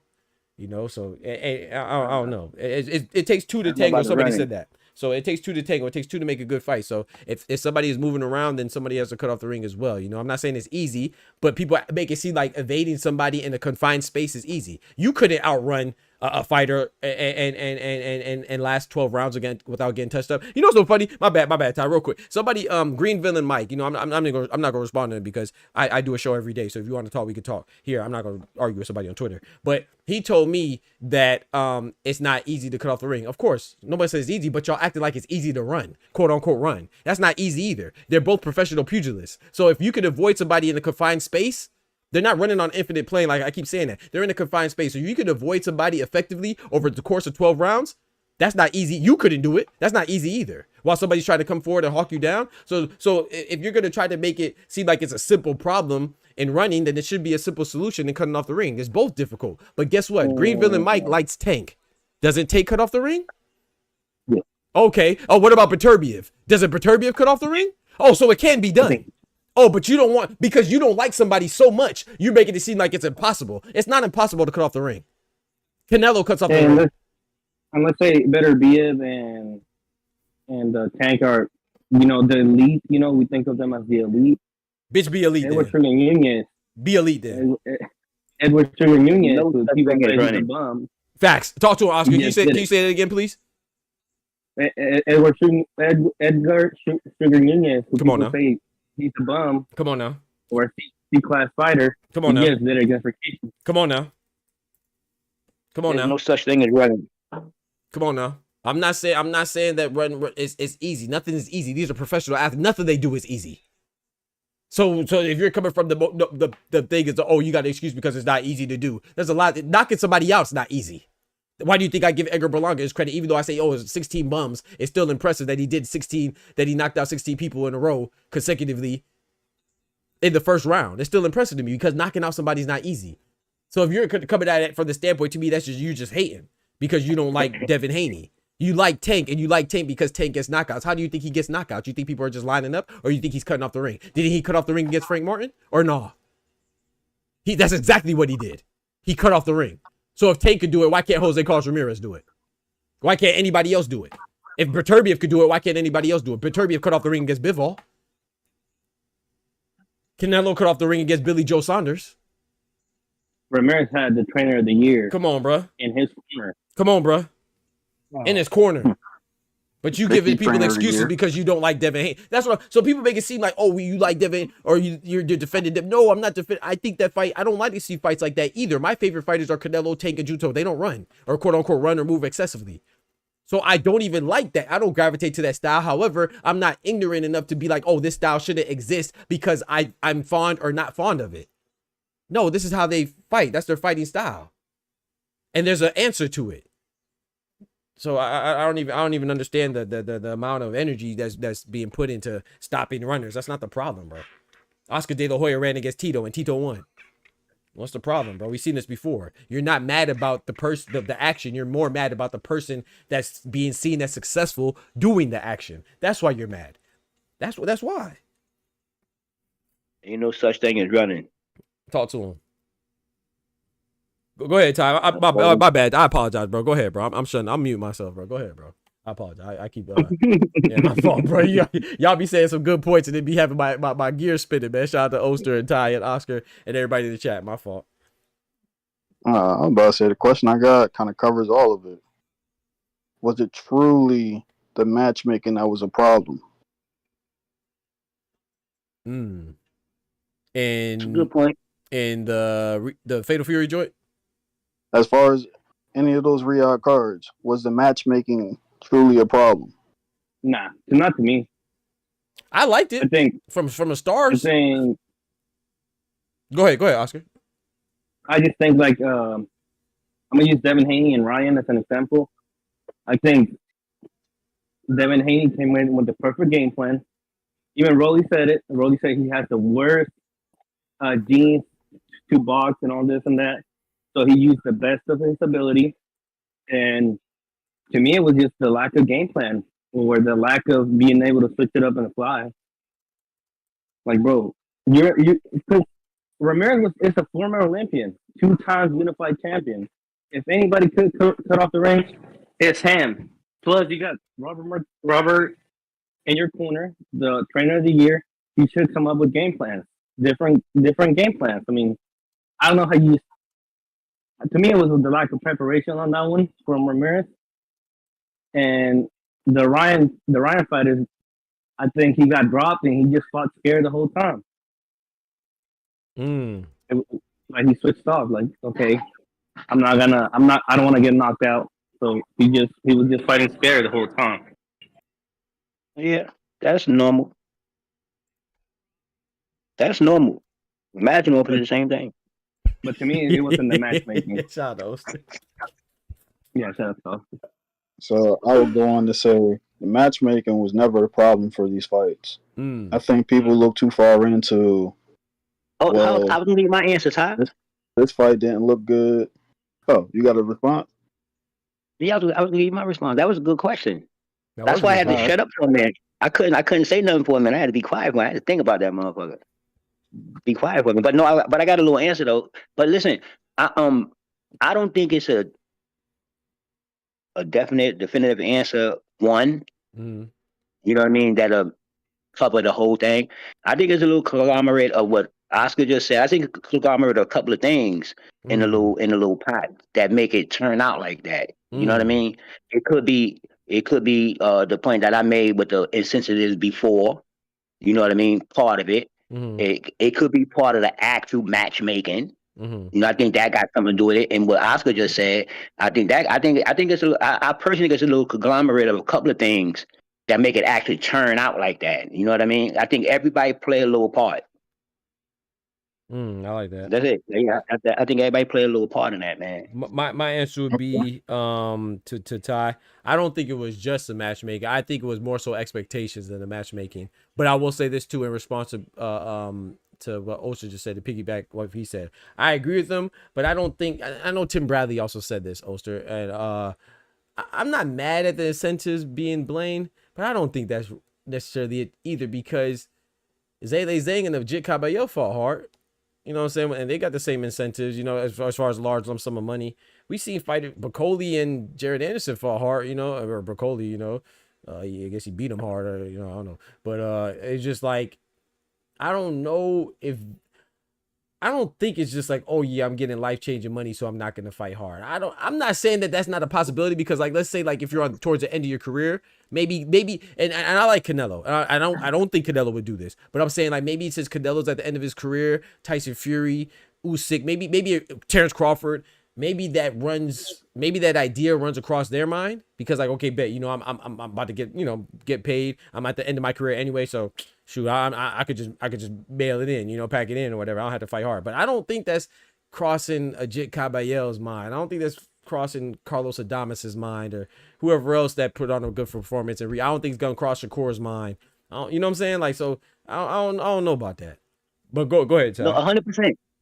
Oh no, go ahead. Also, if you had to respond, no, go ahead. No, 100% what you said, 100%, and I 100%. Okay. But I believe when it comes to Crawford and Canelo, and especially Crawford and Canelo. So that's, we already know. They tell you, like, we know what's going on with that. I'm talking about like the new fighters, like say like Keyshawn. Okay. You know what I mean? And I don't want to use Keyshawn as an example, but I just want to, because it's a real good example. It's hurtful, but it's a good example though. Right. It's really a good example. You know what I mean? For real. If it was, I don't care if it was black, Mexican, whoever, but it's that money. See, this is the other side of the money. This is after you achieve something, you get paid for it. It's that same kind of feeling. People tend to crash out when they get, their biggest payday. They didn't really work for this. They just doing it for the sport of boxing. You get what I'm saying? They big names.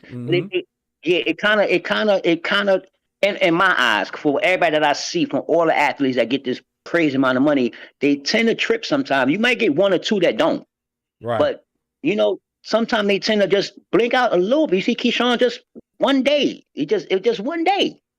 Yeah. You know what I mean? It just happens. So I be thinking that plays a part. It's not the whole picture. Now, when it comes to the other fighters, like the other ones that ain't got no real big names, it all, and another thing too, I think it got a lot to do with these fighters' background and like, they families and they team and all that stuff. I think a lot of this shit play a part. But it's when this fighter get in there. I think a lot of this should play a part. I don't think it's just one thing. Okay. But to your point was definitely a fact. Appreciate it, bro. No, I see what you're saying too. Hey, Oscar, did he see me waving to him? My nephew, man. Did he see me waving, Oscar? Oh, Oscar gone. No, he didn't. He didn't. I was waving. Yeah, I was waving to him, man. I was talking. Nah, it's all good. That's what's up, man. I didn't want to cut off most, so that's why. No, you're good. I saw him smiling, so I thought maybe he saw me waving. That's what's up, man. Looking nice, strong, and healthy, man. Go ahead, Ty. Appreciate that, Oscar. Before I get my spill on the matchmaking, I'll say this. When it comes to the money thing, I don't think that's really the problem because it's a bunch of checks and balances in place. You don't get paid before the fight. You get paid after you finish the fight. And your check can be held, or you can be fined, and other things that happen. With the Keyshawn thing.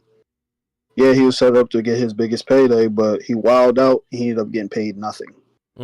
Facts. That popcorn, Ty, that popcorn put in the weight. Yeah. And there is a definitive answer, honestly. The matchmaking was never the problem. Matchmakers get paid to put these cards together based off of where you're at in your career, how your style matches up. It's not on them how the outcome happens. The real problem was the promotion and the marketing around these fights. They weren't true to what was actually on the card. For the major marketing dollars was spent on what could happen for the next card, fight, as far as Devin and Ryan. Right. Not what was actually on that card. So people had their expectations of, oh, he's going to breeze by this guy, or this guy's going to get knocked out. That's on the showrunner and whoever funded it. That's not on the fighters. That's not on the matchmakers. Yeah, that's my bad. Go ahead. My bad. When people say the matchmaking was horrible based on who was selected to fight, when you put two high-level athletes in there, you're not always going to see a one-sided deal or somebody getting dropped. It's a little finesse thing. If you really wanted to see that, when you compare it to other cards, you tend to see that when one guy is far more skilled than the other one, or shouldn't have been matched there in the first place. Oh no, but then like questions about they gonna say it's a trash card. They gonna say it's a trash card. Then you can't win, bro. You cannot win, bro. No, it's good matchmaking when it's anyway, but it's terrible match. Facts. Because Jamal Charlo go out there and knock out Cornflake LaManna. It's an easy fight. And then Caleb Plant's an easy fight for Resendez, and then Resendez upset him. Now Caleb Plant's trash. Let me tell you something, yo. Some of the best fights that I ever seen, like true story, some of the best fights that I ever seen was motherfuckers I didn't know. I'm talking about no names, like Friday night fights and shit like that. Like you know, ESPN when Friday motherfuckers Night was grinding. Fights. But what Oscar Yeah, was talking there was about, no expectation. but Oscar was Those just are some- talking yeah. about this though. Oscar was talking about that, Yeah, yeah, that those some of the WBC, best fights. that WBC Grand Prix. That whole card, that whole event was fire. But who watched that? Yeah. Ain't nobody watched that. Again. That's what's happening again. Ain't nobody watched that because it's not Canelo, because it's not Anthony Joshua, because it's not Gervonta, because it's not, you know what I'm talking about, Terrence Crawford. It's not Shakur or anybody else recognizable, Edgar Berlanga. You know, so people ain't gonna watch it. Oh, now back to Beglong. I'm glad you said that. Mm-hmm. I'm glad you said that guy's name. Now back to the New York shit. I'm glad you said that. They gonna smear my boy Edgar, bro. I don't do my boy No, Edgar, bro. I'm just telling. No, you say yo. You saw about Hitchens and you was like yo. He from New York. He from New York. I said yeah. I said all right. Okay, cool. Yeah, I know bro. Belonga ass Hitchens ass better represent. I know They that. better, much. bro. Yeah, Hey, They because I ain't better. know no geographic kid. Huh? Hey, I got a question for you, man. What How happened? you feel about the untouchable video, bro? Hey, Huh? hey. Berlanga being untouchable, bro, on that video. Oh, man, listen. Belonga, he shadow boxing, or he wasn't even shadow boxing. I don't know what he Bro, was doing. I don't What know the either, fuck bro. I don't know what that was. Like a I mean, like was a he tip drill playing video. or was he? I think he was joking though. Oh, so I don't. 'Cause you That's know, the thing. I you don't see know, Andy bro. Cruz. Andy Cruz was doing the same thing in the video just now, but he was He doing was a real joking. dance though. Yeah, see, he's joking. Yeah, he Edgar was joking. Berlanga, That's what I I'm saying. don't know, bro. That's a scary. I don't know if he was joking, man. Yo. But I tell you one thing: if you look at that and look at Canelo when he dropped him, he was trying to do that shit. Hey. Bro, and I'm not gonna lie, bro. I was watching the video today of Edgar Berlanga, man. I'm nervous, man. I might be up out of $40, bro. I ain't gonna lie. Come Yeah, on, man, Edgar. He got to back. win, bro. Because I think Go back. he has the skills though. He could do it, but I just don't know, man. I don't know, Doc, man. I'm gonna tell you two things about saying Doc. He's untouchable, bro. He's untouchable. You seen him? He seen untouchable, him man. Two things I'm saying. Yo, that video, and when he said, I was in the ring with Canelo, so I'm gonna knock you out. I said, this nigga gonna lose. This nigga's going crazy. Yeah, I didn't like that either. I didn't like He's that. going either when he crazy. said that. This nigga's going crazy. I still man. got. I don't still know what gonna that believe got in to him do. though. I still believe in him, bro. Yeah. But yeah, I Nah, ain't like Doc, that I mean, you either. should cop out right now for $20, Doc. Go back to your. I'm trying to tell you, Doc. Save yourself some money. Go ask for your cop for 20 right now, man. You heard me. I should do that. I Hey, Clone, bro. Hey, Clone, man. Let me cop out, bro. And put that up with 20 on somebody else, man, to try to get them win that shit back. Take Nah, that shit off man. that guy. I'm rocking with Edgar, man. I'm rocking with Edgar, man. Hey. He gonna beat him, man. He go. Hey, you know why It's all though? that. Huh? You might as well double up. Hey, might as well, bro. Because this is the thing with Hamza, right? But I think why I'm nervous, but I'm comfortable with still sticking with Edgar at the same time is because, yes, Edgar Berlanga, he doesn't really have any big wins on his resume, but simultaneously, Edgar Shiraz ain't really got no. He doesn't have anybody on his resume that I don't think Berlanga would beat either. You know? So that's kind of my saving grace right there, man. So we going by the final choice is the biggest thing here. That's gonna break the ice is Belonga loss. That's the only thing. That's true. Yeah, because Shiraz is undefeated, but really Shiraz should have an L too. Hell, he lost. He lost against Adamas, man. He was watching that Berlanga POV video of him in the past, and they were, bro. I love that video, right? I might make it. I might make it a what a call, man. I might make it an alert, man. That joke is hilarious, dog. I'm telling you, boy. I think all boxers. I think everybody who Canelo fought should give him 10% of their purse right now. Facts. Because none of you motherfuckers would be nobody. Facts. You motherfuckers would be nobody.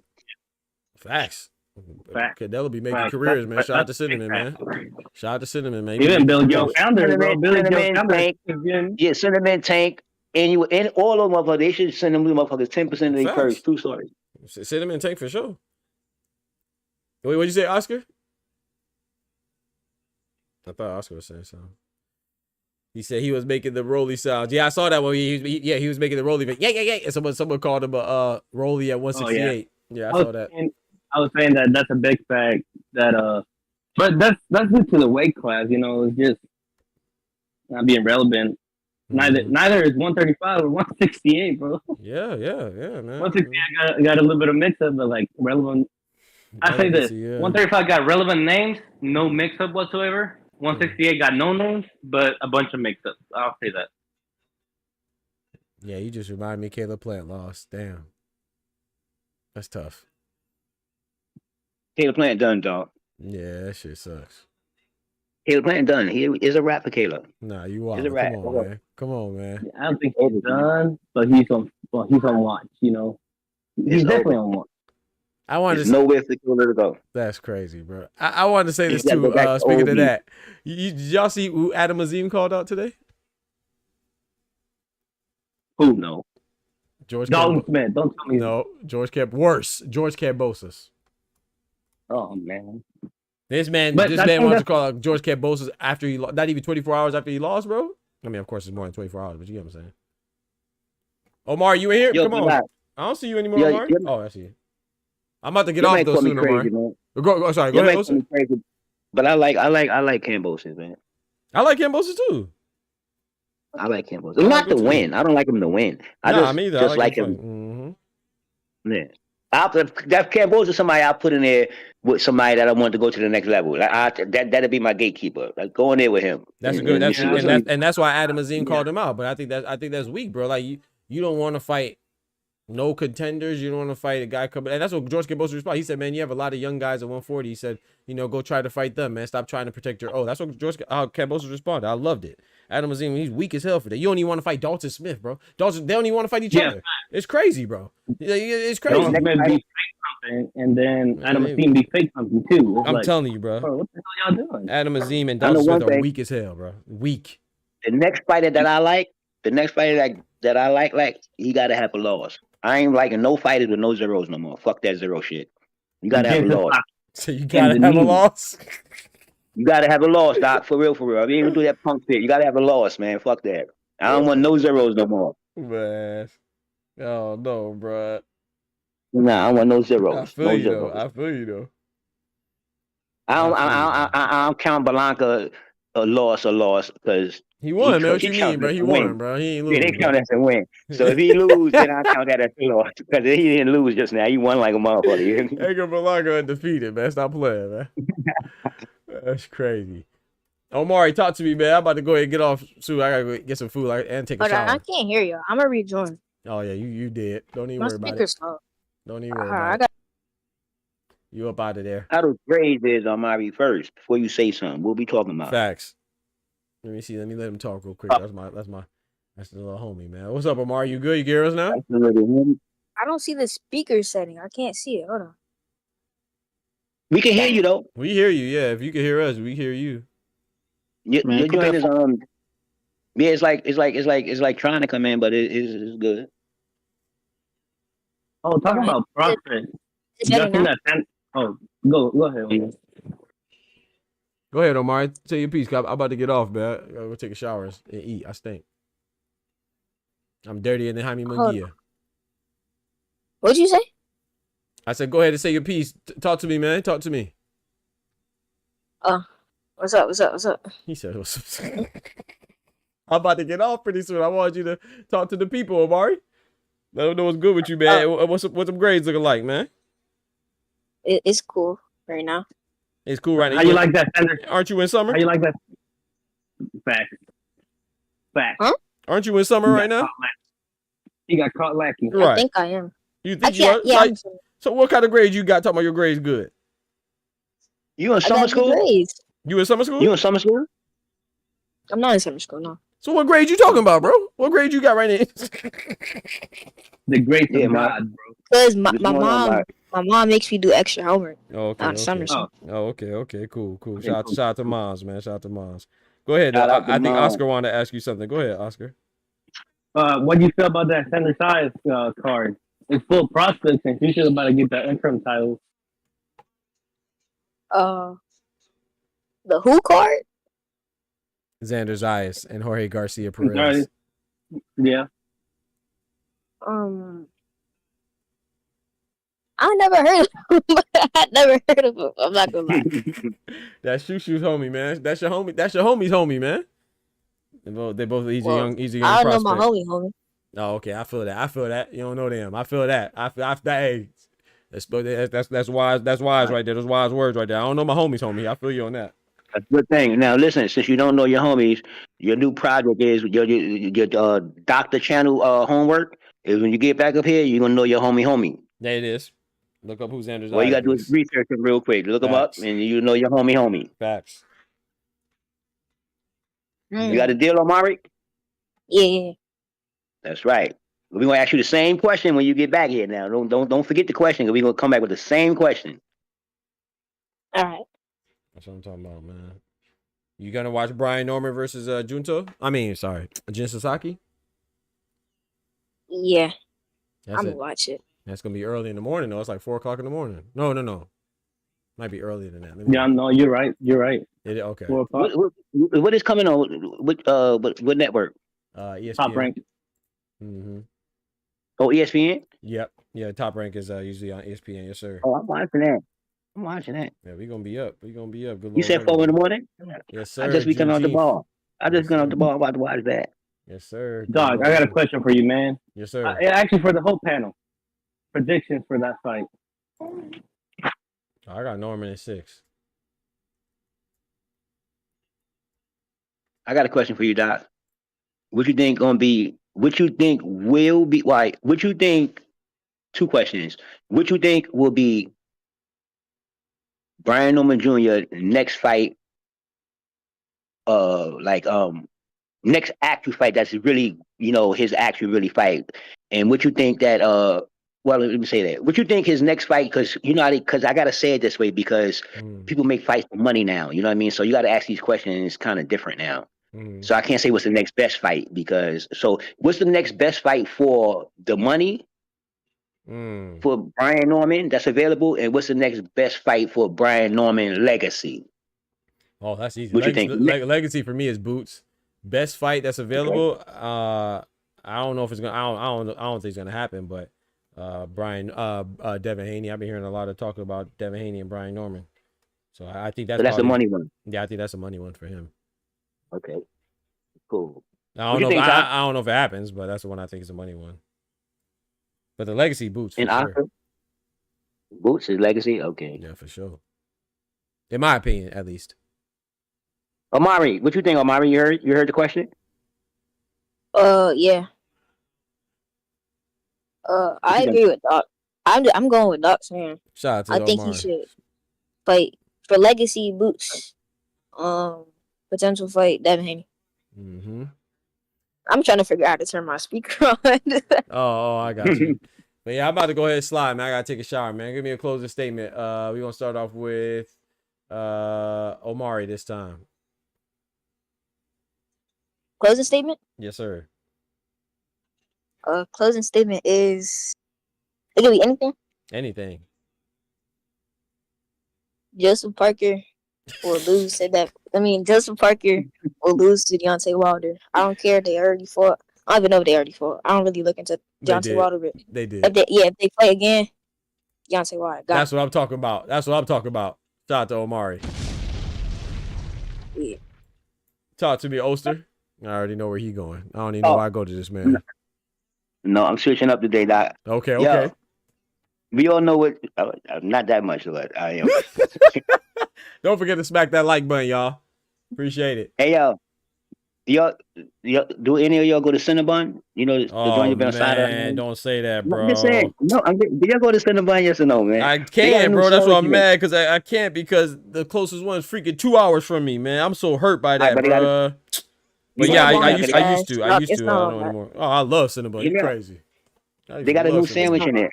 They got a sandwich? They got a new sandwich, yo. Yeah, they got a new sandwich. It's a steak. That's crazy. Okay, yeah, I'm getting off. I don't even know why I let this man just get me like that, bro. I'm getting off, bro. Yeah, I'm holler at y'all, man. Y'all be easy, man. That's crazy, bro. My bad. Hey, man, that's crazy. But you should have cut Oster's mic off there, Ty. That's what you should have did. Told that I don't got that power. Hey, Ty. I'm gonna tell you when Doc get off. I'm gonna finish you. I'm gonna tell you when Doc get off. Bro. That's crazy, bro. Did my boy Cinnamon like that, bro? That's crazy, bro. Shout out to my boy Cinnamon, man. My boy's not guilty, man. Go ahead, Oscar. Talk to me, bro. Talk to you. And the new, nah, just kidding. Nah, Brian Norman in 6. Hey, shout out to my guy Oscar. And Munguia, I don't know how you ask for something and come out worse. How you go in the shower and you're supposed to be clean but come out with a pile of shit on your hands. And I think he should be suspended for at least 2 years and a half. Ooh, 2.5. Yeah, I got 2. And here Reynoso for 1.5 years at the bare minimum. No, hey. 9 fighters in 12 years. No, 12 fighters in 9 years. That's crazy. Yeah, that's crazy. That's crazy, man. Talk to me, Ty. Take us home. I got a 2-parter. Oh Lord. This is the PSA to the boxing consensus or the boxing fans, casuals, the hardcores, whatever the fuck you want to call yourselves. If we just seen with Jaime Munguia, I need everybody to be doubling, tripling down for him to get the harshest punishment available. Time and time again, we see dudes jump out their living room, bitching, moaning, complaining about some people that were vindicated from this. When it was Clarissa, they lost their mind. When it was Alicia, people was out here, you know what they was doing. But for Jaime Munguia, everybody quiet. Dude tested positive. The B-sample came out worse. And ain't nobody saying nothing. Where Eddy Reynoso at? Come on now, hush mouth, quiet. Reynoso said it's not him. Reynoso said it's all that guy. I don't know what the hell he be doing. I can tell you where Eddy at. He at his gym with John the chemist, working with Canelo. Oh Lord. Yo, bro, if my boy Cinnamon test positive, bro, I ain't gonna lie, that'll hurt my damn feelings, bro. I ain't gonna hold you. Fact. Yo, listen, real quick, Doc, before you leave. Yes, sir. I don't think Devin Haney and Bill Haney ain't crazy as people thought they was when he put the lawsuit in now, right? That shit kind of like, since he did that, that shit kind of like, motherfuckers been popping up since then. Like, what the fuck? Yo, for real. They better not sue the way they made it seem like that was they were the enemy of the state. we had Devin Haney's back in regards to that. I told him everybody gets cheated. Yeah. Bruno Surace sued too. Yeah, he don't seem kind of crazy now. I bet motherfuckers start that. I bet he don't seem kind of crazy now. It's crazy, bro. Crazy, bro. But sure. All right, then, fellas. Y'all can chill and kick it, man. I'm going to go get me some food and take me a shower, bro. Appreciate y'all pulling up. No pizza, Doc. Yeah, no pizza for sure. I got some leftovers. But yeah, chat. I appreciate y'all rocking as always, man. Shout out to everybody pulling up and contributing to the chat, man. Shout out to the Cash App, Clone, and Samuel, man. I appreciate that, man. Shout out to y'all, bro. Y'all really hold me down. Shout out to Oster for pulling up. Shout out to Oscar for pulling up. Shout out to Ty for pulling up. Shout out to Omari for pulling up and joining the panel. About to go chill, man. My guy Munguia, bro, teach, bro. That hurt me, bro. I knew it was gonna happen, but I was hoping. I was like, man, maybe, just maybe. But nope, Munguia dirty in the mug. I appreciate y'all rocking as always. Don't forget to smack that like button, man. Appreciate it. Smack that like button. But most importantly, remember, with God, we can do anything. Without God, we're nothing. The doctor's out. Peace. From the hood to college, both worlds they had to meet. 6 degrees between us, so cold, we're about to freeze. But we're Florida boys, hot takes, we bring the heat. We're moving the culture, the engineers to the streets.